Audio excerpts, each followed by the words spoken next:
ವೀಕ್ಷಕರೇ ನಮಸ್ತೆ. ನನ್ನ ಹೆಸರು ಶಿವಕುಮಾರ್ ಅಂತ.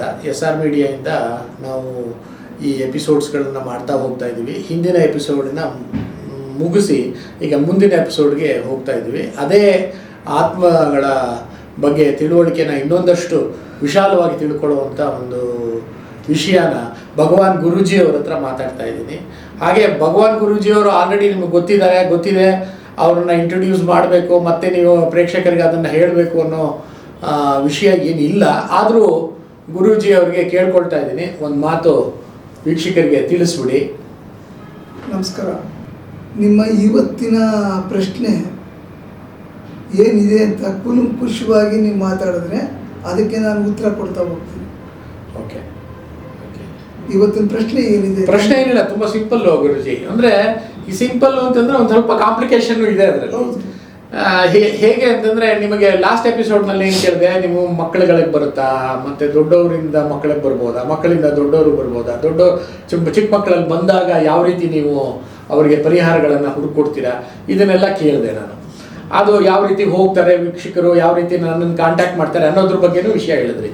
ಈಗ ಬರುವಂತಹ ವಿಷಯ ಏನಂತಂದರೆ, ಪ್ರಶ್ನೆ ಆತ್ಮಗಳಿಗೆ ಪ್ರಾಣಿಗಳಿಗೂ ಬರುತ್ತಾ ಅಂತ. ಒಂದು, ಈ ಪ್ರಾಣಿಗಳು ಅಂತಂದರೆ ಹೆಂಗೆ ಅಂದರೆ, ಸಾಕು ಪ್ರಾಣಿಗಳು ಅಂದರೆ ಹಸು ಇರ್ಬೋದು, ಎಮ್ಮೆ ಇರ್ಬೋದು, ಕತ್ತೆ ಇರ್ಬೋದು, ಅಥವಾ ನಾಯಿಗಳಿರ್ಬೋದು, ಬೆಕ್ಕಿರ್ಬೋದು. ಈ ಥರ ಸಾಕು ಪ್ರಾಣಿಗಳನ್ನ ಸಾಕಷ್ಟು ಮನೆಯಲ್ಲಿ ಭಾಳ ಮುದ್ದಾಗಿ ಸಾಕಿರ್ತಾರೆ. ಅದು ಯಾವುದಾದ್ರು ಒಂದು ವಿಚಾರದಲ್ಲಿ ತೊಂದರೆ ಪಟ್ಟು ಸತ್ತೋದಾಗ, ಅಥವಾ ಬೇರೆಯವರು ಅವ್ರ ಮನೆಯವರೇ ಸತ್ತೋದಾಗ ಈ ಪ್ರಾಣಿಗಳಿಗೆ ಆತ್ಮಗಳು ಬಂದು ಸೇರ್ಬೋದಾ, ಅಥವಾ ಪ್ರಾಣಿಗಳ ಆತ್ಮ ಬೇರೆಯವ್ರಿಗೆ ಬಂದು ಸೇರ್ಬೋದಾ? ಮೊದಲನೇ ಪ್ರಶ್ನೆ ಏನಂತಂದರೆ, ಪ್ರಾಣಿಗಳಲ್ಲೂ ಆತ್ಮ ಇರುತ್ತಾ ಒಂದು ಪ್ರಶ್ನೆ ನನಗೆ. ಇದು ನೀವು ಕೇಳ್ತಿರ್ತಕ್ಕಂಥ ಪ್ರಶ್ನೆ ತುಂಬ ಒಳ್ಳೆಯದು. ಜನ ಇದ್ರ ಬಗ್ಗೆ ಯಾರೂ ಲಕ್ಷ್ಯ ಕೊಟ್ಟಿರಲ್ಲ. ಏನೋ ಕಾಯಿಲೆ ಬಂತು ಸತ್ತೋಯ್ತು, ಯಾರೋ ಮಾಡಿಸ್ಬಿಟ್ರು ಸತ್ತೋಯ್ತು, ನಾವು ಚೆನ್ನಾಗಿರೋದು ಇಷ್ಟ ಇಲ್ಲ, ನಮ್ಮ ದನಕರುಗಳಿಗೆ ಯಾರೋ ಮಾಡಿಸ್ಬಿಟ್ರು ಸತ್ತೋಯ್ತು, ಇದು ತಲೆಯಲ್ಲಿ ಇರ್ತದೆ. ಸಾಕು ಪ್ರಾಣಿಗಳು, ಯಾಕಂದರೆ ನಾಯಿಗಿರೋ ನಿಯತ್ತು ನಿನಗಿಲ್ವಲ್ಲೋ ಅಂತ ಜನಕ್ಕೆ ನಾವು ಸಾಮಾನ್ಯವಾಗಿ ಬೈತಾ ಇರ್ತೀವಿ. ಕೇಳಿದ್ದೀರಾ? ಆ ನಾಯಿಗಿರೋ ನಿಯತ್ತು ನಿನಗಿಲ್ಲ ಅಂತ ಬೈತೀವಿ. ಯಾಕೆ ಅಂದರೆ ಆ ನಾಯಿ ಒಂದು ತನ್ನ ಹಾಕ್ಬಿಟ್ರೆ ನಿಮಗೆ ಮನೆ ಬಾಗಿಲಲ್ಲೇ ಬಿದ್ದಿರ್ತದೆ. ಅದು ಸತ್ತೋಗ್ಬಿಟ್ರು ಕೂಡ ಅದರ ಆತ್ಮ ಅಕ್ಕಪಕ್ಕ ಮನೆತಾ ಹೋಗಲ್ಲ. ಇನ್ನೊಂದು ಪ್ರಶ್ನೆ ಮಧ್ಯದಲ್ಲಿ ನೀವು ಕೇಳ್ತಾ ಇರೋದು, ಪ್ರಾಣಿಗಳಲ್ಲೂ ಆತ್ಮ ಅನ್ನೋದು ಇರುತ್ತಾ, ಅದು ನಿಮಗೆ ತಿಳುವಳಿಕೆಗೆ ಬಂದಿದೆಯಾ ಅಂತ. ಅದನ್ನೇ ಹೇಳ್ತಾ ಇರೋದು ನಾನು. ಆತ್ಮ ಅನ್ನೋದಿದ್ರೇ ಅದಕ್ಕೆ ಮನುಷ್ಯತ್ವ ಅನ್ನೋದು ಬರುತ್ತೆ. ಅಂದ್ರೆ ಅಲ್ವಾ? ಪ್ರಾಣಿನೂ ಅದು ಒಂದು ಆತ್ಮನೇ. ಪ್ರಾಣ ಅನ್ನೋದು ಆತ್ಮ ಇದೆ ಅಂತ. ಅದು ಸತ್ತೋದ್ಮೇಲೆ ಅದರ ಆತ್ಮ ಬರೀ ಉಳ್ಕೊಳ್ಳುತ್ತೆ ಅಷ್ಟೇ. ಬಾಡಿ ಲಯ ಆಗೋಗುತ್ತೆ, ಆತ್ಮ ಉಳ್ಕೊಳುತ್ತೆ. ಈ ಆತ್ಮಕ್ಕೆ ಯಾರು ಅನ್ನ ಹಾಕಿರ್ತಾರೆ ನೋಡಿ, ಯಾರು ಪ್ರೀತಿಯಿಂದ ನೋಡಿರ್ತಾರೆ ನೋಡಿ, ಅವ್ರ ಮನೆ ಬಾಗಿಲು ಕಾಯ್ತಾ ಅಲ್ಲೇ ಸುತ್ತ ಓಡೋದಕ್ಕೆ ಮುಕ್ತಿ ಸಿಗೋವರೆಗೂ, ಏನೋ ಒಂದು ಆಗೋವರೆಗೂ ಅಲ್ಲಿ ಅದರ ಸಂಚಾರ ಇರ್ತದೆ. ಅದೇ ಅದು ಸಂಚಾರ ಇರ್ತದೆ. ಸುಮಾರು ಕೇಸ್ ಬಂದಿದೆ. ನಮ್ಮ ಹಸು ರಕ್ತ ಕಟ್ಕೊಂಡು ಮನೆಗಡೆ ಹೋಗ್ತಿಲ್ಲ, ಸುತ್ತೋಗ್ಬಿಡು ಸ್ವಾಮಿ. ಅದಾದ್ಮೇಲೆ ಒಂದೆರಡು ಕುರಿ ಸುತ್ತೋಯ್ತು, ಪ್ರಾಣಿಗಳು ಸುತ್ತೋಯ್ತು, ಕೊಟ್ಟಿಗೆ ಕಟ್ಟಿ ಜಾಗದಲ್ಲಿ ಸುತ್ತೋಯ್ತು ಅಂತ ಸುಮಾರು ಕೇಸ್ಕೊಂಡು ನನಗೆ ಬಂದಿದ್ದಾವೆ. ಯಾಕಂದರೆ ಈ ಆತ್ಮಗಳು ಎಲ್ಲಿರ್ತವೆ, ಎಲ್ಲಿ ಉಳ್ಕೊಂಡಿರ್ತವೆ, ಅಲ್ಲಿ ಯಾರನ್ನೂ ಇರೋಕ್ಕೆ ಬಿಡಲ್ಲ. ಈ ಥರ ಬಂದು ಕೊಟ್ಟಿಗೆ ಒಳಗಡೆ, ಮನೆ ಒಳಗಡೆ ಆತ್ಮಗಳು ಸೇರ್ಕೊಂಡ್ಬಿಟ್ರೆ ಅಲ್ಲಿ ಲಾಸ್ ಮಾಡಬೇಕು, ಆ ಮನೇನ ಹಾಳು ಮಾಡಬೇಕು. ಮನುಷ್ಯ ಬದುಕಿದಾಗ ಎಷ್ಟು ಒಳ್ಳೆಯವನಾಗಿರ್ತಾನೆ, ಸತ್ತ ಮೇಲೆ ಅಷ್ಟೇ ಕೆಟ್ಟವನಾಗ್ತೀನಿ. ಕೆಲವು ಜನ ಯಾಕೆ ಬೇಕಪ್ಪ ನಮಗೆ ಬೇಡಪ್ಪ ಈ ಸವಾಸ ದೂರ ಹೊರಟೋಗ್ತಾರೆ. ಕೆಲವರು ಏನು ಮಾಡ್ತಾರೆ, ಹಠ ಅಂದರೆ ಏನೋ ಒಬ್ಬರನ್ನ ಹಾಳು ಮಾಡಬೇಕು, ಇವ್ನು ಚೆನ್ನಾಗಿ ಬೆಳೀತಾ ಇದ್ದಾನೆ, ಆ ಮನೆಯೊಳಗಡೆ ಬಂದು ಸೇರಿಕೊಂಡ್ರೆ ಆ ಮನೆಯಲ್ಲಿ ಸಾವು ನೋವುಗಳು ಜಾಸ್ತಿ ಆಗ್ತವೆ. ಕೆಲವು ಮನುಷ್ಯರಿಗೆ ಔಷಧಿ ತಗೋತವೆ, ಕೆಲವು ಪ್ರಾಣಿಗಳನ್ನ ಔಷಧಿ ತಗೋತವೆ.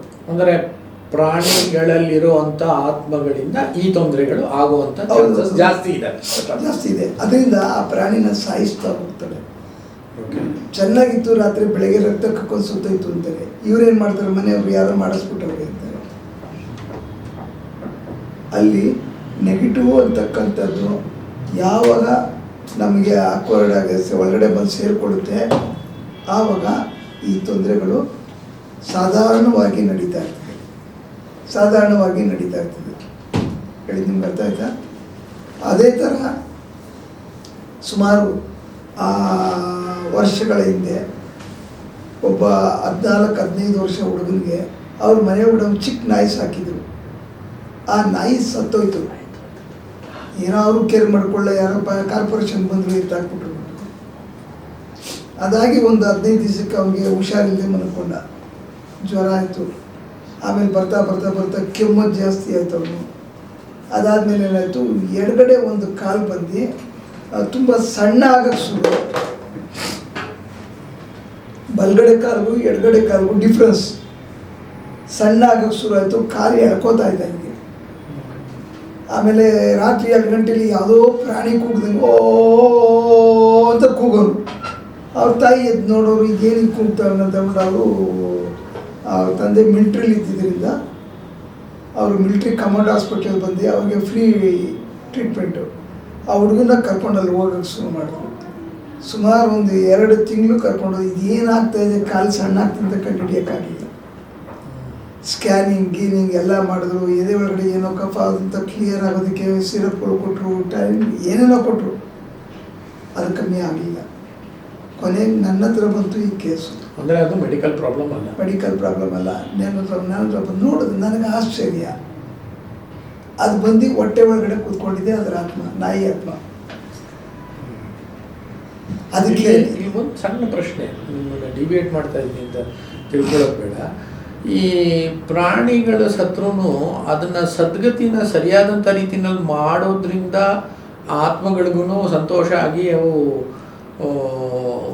ಅಂದರೆ ಆ ಜಾಗ ಬಿಟ್ಟು ಹೊರಟೋಗ್ತವ, ಅಥವಾ ಸದ್ಗತಿನ ಸರಿಯಾಗಿ ಮಾಡದೇ ಇದ್ದರೆ ಈ ಥರ ಒಂದು ತೊಂದರೆಗಳನ್ನು ನೀವು ಸದ್ಗತಿ ಮಾಡ್ದ ಇರಿ. ಈಗ ಎಷ್ಟು ಜನ ಮನುಷ್ಯನ ಆತ್ಮದಲ್ಲಿ ಮನುಷ್ಯ ಸತ್ತರೆ ಎಷ್ಟು ಜನಕ್ಕೆ ಎಷ್ಟೆಷ್ಟು ಪೂಜೆ ಪುನಸ್ಕಾರಗಳು, ಸದ್ಗತಿಗಳು, ಹೋಮ ಮಾಡಿಸೋದು, ಪಿಂಡ ತೊಗೊಂಡೋಗ್ಬಿಡೋದು ಮಾಡ್ತೀರ. ಆದರೂ ಕೂಡ ಅವ್ರ ಆತ್ಮಗಳು ಬಂದಿರೋದು ನೀವು ಕೇಳಿದ್ದೀರ. ಅಷ್ಟೆಲ್ಲ ಮಾಡಿದ್ರು ಯಾಕೆ ಬಂದರು? ಬುದ್ಧಿ ಇರೋರು ಅವರೇ ಬರ್ತಾರೆ ಅಂದರೆ, ಬುದ್ಧಿ ಇಲ್ಲದೆ ಇರತಕ್ಕಂಥ ಆತ್ಮಗಳು, ನಾಯಿ ಮರಿಗಳು ಅವೇನು ಮಾಡ್ತಾರೆ? ಅವು ಪ್ರೀತಿ ಬಂತು. ಕೊನೆಗೆ ಅದನ್ನು ತೆಗೆದ ಮೇಲೆ ಏನಾಯಿತು, ಕಂಪ್ಲೀಟ್ ಬಾಡಿ ಎಲ್ಲ ಕ್ಲೀನ್ ಮಾಡಿಬಿಟ್ಬಿಟ್ಟೆ. 1 ವಾರದಲ್ಲಿ ಆಟೋಮೆಟಿಕ್ ಆ ಕಾಲು ಒಂಥರ ಎಳ್ಕೊಂಡಿದ್ದ ಕಾಲು ಸ್ಟ್ರೈಟ್ ಆಯಿತು. ಇದೇ ಥರ ಕಾಲು ದಪ್ಪ ಆಗೋಕ್ಕೆ ಶುರು ಆಯಿತು. ಅವ್ನು ಚೆನ್ನಾಗಾಗ್ಬಿಟ್ಟ. ಅವನಿಗೆ ಯಾವುದೋ ಇದ್ರೊಳಗಡೆ ಇರೋದು ಕೆಲಸ ಮಾಡ್ತಾಯಿದ್ದಾನೆ ಈಗ ಹುಡುಗ. ಅರ್ಥ ಆಯ್ತು. ಒಂದು 25-26 ವರ್ಷ ಇರ್ಬೋದು. ಯಾವುದೋ ಇದ್ರಲ್ಲಿ ಕಂಪ್ಲೀಟ್ ಕೆಲಸ ಮಾಡ್ತಾಯಿದ್ದಾನೆ. ಯಾಕಂದರೆ ಪ್ರಾಣಿ ಆತ್ಮಗಳು ಬರಬಾರ್ದು ಅನ್ನೋದೇನಿಲ್ಲ. ಆದರೆ ಬಂದಾಗ ಈ ಥರ ತೊಂದರೆ ಮನುಷ್ಯನಿಗೂ ಆಗುತ್ತೆ. ಮನೆಗಳಲ್ಲಿ ಸಾಯ್ತಕ್ಕಂಥ ಪ್ರಾಣಿ ಆತ್ಮಗಳಿಗೂ ತೊಂದರೆ ಇರ್ತಾವೆ ಅಂತಂದರೆ ಅಲ್ಲಿ ಸೇರಿಕೊಟ್ಟಿದ್ದಂಥ ಕೆಟ್ಟ ಆತ್ಮಗಳು ಇದನ್ನು ಸಾವಿನ ಕಡೆಗೆ ಕರ್ಕೊಂಡು ಹೋಗ್ತವೆ. ಇವ್ರ ಮನೆಗೇನೋ ಒಂದು ದರಿದ್ರ ಲಾಸ್ ಆಗಬೇಕು, ಕೆಟ್ಟದ್ದು ಮಾಡಬೇಕು ಅಂತ ಮನಸ್ಸಲ್ಲಿ ಕೆಟ್ಟ ಮನಸ್ಸಿರ್ತದೆ. ಆಗ ಪ್ರಾಣಿಗಳನ್ನ ಜೀವ ವಧೆ ಮಾಡ್ತವೆ, ತಗೊಂಡೋಗ್ತವೆ. ಆ ಜನ ಏನು ಮಾಡ್ತಾರೆ, ಯಾರೋ ಮಾಡಿಸ್ಬಿಟ್ಟವ್ರೆ ಅಂತ ಕುಡಿಕೆ ಕಟ್ಟೋದು, ಮಡಿಕೆ ಕಟ್ಟೋದು ಮಾಡ್ತಾರೆ. ಆ ಜಾಗದಲ್ಲಿ ಉಳ್ಕೊಂಡಿದ್ದಂಥ ಕೆಟ್ಟ ಆತ್ಮ ಯಾರನ್ನೂ ಇರೋದಕ್ಕೆ ಬಿಡಲ್ಲ. ಅಲ್ಲಿ ನೋಡಿ, ಬೇಕಾದರೆ ಸ್ಮಶಾನ ಮೌನವಾಗಿರ್ತದೆ. ಯಾರೋ ಒಂದಿಬ್ಬರು ಸೂಸೈಡ್ ಮಾಡ್ಕೊಂಡ್ಬಿಟ್ರೆ ಬಿಲ್ಡಿಂಗಲ್ಲಿದ್ದ ತಕ್ಷಣ ಅದನ್ನು ಬೀಗ ಹಾಕ್ಬಿಡ್ತಾರೆ. ಒಬ್ಬರು ಹೋಗಲ್ಲ, ಹೊರಗಡೆ ಭಯ ಬೀಳ್ತಾರೆ. ಕೆಲವು ಜನ ಪೂಜೆ ಮಾಡಿಸ್ತಾರೆ, ಹೋಮ ಮಾಡಿಸ್ತಾರೆ. ಹಂಗೂ ಹೋಮ ಮಾಡಿಸಿದ್ಮೇಲೆ ಅವ್ರ ಮನೇಲಿ ತಿಂಗಳಿಗೆ 2 ತಿಂಗಳು 3 ತಿಂಗಳು ಒಬ್ಬರು ಸಾಯ್ತಾ ಇರ್ತಾರೆ. ಅಂದರೆ ಅವ್ರು ಒಂಟಿಯಾಗಿರೋದು ಬೇಕು, ಅವರು ಒಬ್ಬರು ಸೈಲೆಂಟಾಗಿರಬೇಕು. ಜನ ಯಾರೂ ಇರಬಾರ್ದು ಆತ್ಮಗಳಿಗೆ. ನಾನು ಎಪಿಸೋಡ್ಗಳಲ್ಲಿ ಹೇಳಿದ್ದೀನಿ ನೋಡಿ, ಆತ್ಮಗಳು ಜಾಸ್ತಿ ಬಾಡಿ ಒಳಗಡೆ ಸ್ಟೋರೇಜ್ ಆದಾಗ ರೂಮ್ ಬಿಟ್ಟು ಬರಲ್ಲ. ಊಟಕ್ಕೆ ಮಾತ್ರ ಬರ್ತಾರೆ, ನಾಟಕ್ಕೆ ಮಾತ್ರ ಬರ್ತಾರೆ, ಇಲ್ಲಿ ಟೈಮಲ್ಲಿ ರೂಮ್ ಬಾಗಿಲು ಹಾಕೊಂಡು ಮಲಗಿರ್ತಾರೆ. ಈ ಥರ ಎಲ್ಲ ತೊಂದರೆಗಳು ಅನುಭವಿಸ್ತಾ ಇರ್ತಾರೆ. ಮುಂದಿನ ಎಪಿಸೋಡ್ಗಳು ಕ್ಲಾರಿಟಿ ಕೊಟ್ಟಾಗ ಮಾತಾಡ್ತೀನಿ. ಸೊ ಇದು ಆತ್ಮಗಳು ಮನುಷ್ಯರಿಗೆ ಎಲ್ಲ ಪ್ರಾಣಿಗಳಿಗೂ ತೊಂದರೆ ಕೊಡ್ತವೆ. ಪ್ರಾಣಿಗೆ ಆತ್ಮಗಳು ಮನುಷ್ಯರಿಗೂ ಅಟ್ಯಾಕ್ ಮಾಡ್ತವೆ. ಎರಡಕ್ಕೂ ನಾನು ಉದಾಹರಣೆ ಕೊಟ್ಟಿದ್ದೀನಿ. ನೀವು ಕೇಳಿದ ಕ್ವಶನ್ಗೆ ಈ ಎಪಿಸೋಡ್ ಮುಖಾಂತರ ನಾನು ನಡೆದಿರ್ತಕ್ಕಂಥದ್ದು, ನಾನು ಅಟೆಂಡ್ ಮಾಡಿರೋ ಕೇಸ್ಗಳದೇ ಕೊಡೋದು. ಕಥೆಯಂತೂ ಯಾವತ್ತೂ ನಾವು ಹೇಳಲ್ಲ. ನಾನು ಎಷ್ಟು ಕೇಸ್ಗಳು ಅಟೆಂಡ್ ಮಾಡಿದ್ದೀನಿ, 1000 ಪ್ರಶ್ನೆ ಹಾಕಿದ್ರು ಕೂಡ ನಾನು 1000ಕ್ಕೂ ಉತ್ತರ ಕೊಡ್ತೀನಿ. ನಾನು ಏನೇನು ಮಾಡಿದ್ದೀನಿ ಲೈವಲ್ಲಿ, ನಾನು ಅಟೆಂಡ್ ಮಾಡಿರೋ ಕೇಸ್ಗಳದೇ ಉತ್ತರ ಕೊಡೋದು. ಇದನ್ನು